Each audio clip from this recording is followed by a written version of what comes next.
Donc LIFE est en fait un acronyme LIFE qui veut dire l'instrument financier en environnement. Ça a été mis au point par la Commission européenne pour aider les États membres à financer des opérations de bonne conduite en matière environnementale et singulièrement dans ce qui nous occupe ici aujourd'hui en matière de biodiversité. L'idée, elle est réellement née sur cette ligne-ci sur laquelle nous nous trouvons aujourd'hui, que je fréquente depuis très longtemps. Et j'étais un peu choqué par cette image de grands corridors en U qui sont vraiment un impact paysager assez important. On comprend les préoccupations de l'électricien de repousser les grands arbres à distance, mais il y a toute une série de petits arbres qui pourraient naître en dessous de la ligne sans jamais mettre en danger la ligne.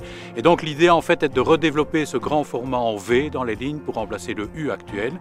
Et dans ce V, on va avoir toute une série d'essences qui vont intéresser les abeilles, qui vont intéresser les oiseaux, qui vont intéresser des micro-mammifères. Et donc on va enrichir la biodiversité. L'idée est qu'on a des corridors électriques et voilà, ils sont dans le paysage, autant les valoriser comme autoroutes de biodiversité.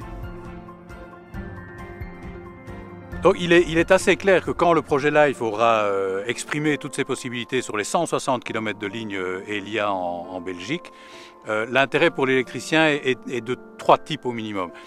Je pense qu'en termes d'acceptabilité du réseau électrique, on va aller vers plus de quiétude parce qu'effectivement le paysage va être nettement plus harmonieux, la biodiversité aura été prise en compte. Donc on n'aura pas simplement un industriel qui se plaque dans la nature et qui dit faites avec, on aura un industriel qui prend en compte la nature. On va avoir un avantage paysager évident. Donc globalement, les riverains vont trouver ça généralement beaucoup plus sympathique que ça ne peut l'être aujourd'hui. Et le pari que nous faisons, et on a déjà des preuves que ça va aller dans ce sens-là, c'est que économiquement, pour l'industriel, ça va être intéressant. Parce que la gestion des milieux que nous sommes en train de restaurer va être potentiellement nettement moins chère en manière récurrente qu'elle ne l'est à l'heure actuelle, où en fait l'électricien girobroie, donc détruit la végétation sous le corridor tous les 5 ans ou tous les 10 ans. Et l'approche du LIFE est innovante au moins pour un premier point qui est que généralement les LIFE sont déposés par des associations environnementales. C'est montrer que l'industriel a cette capacité de prendre le pouls des inquiétudes de société, et une des inquiétudes de société c'est la biodiversité, et de se dire en tant qu'industriel, je ne laisse pas ça en sous-traitance à d'autres, j'en fais mon cœur de métier et je vais changer mes pratiques pour vraiment faire pénétrer dans mon travail de tous les jours la biodiversité.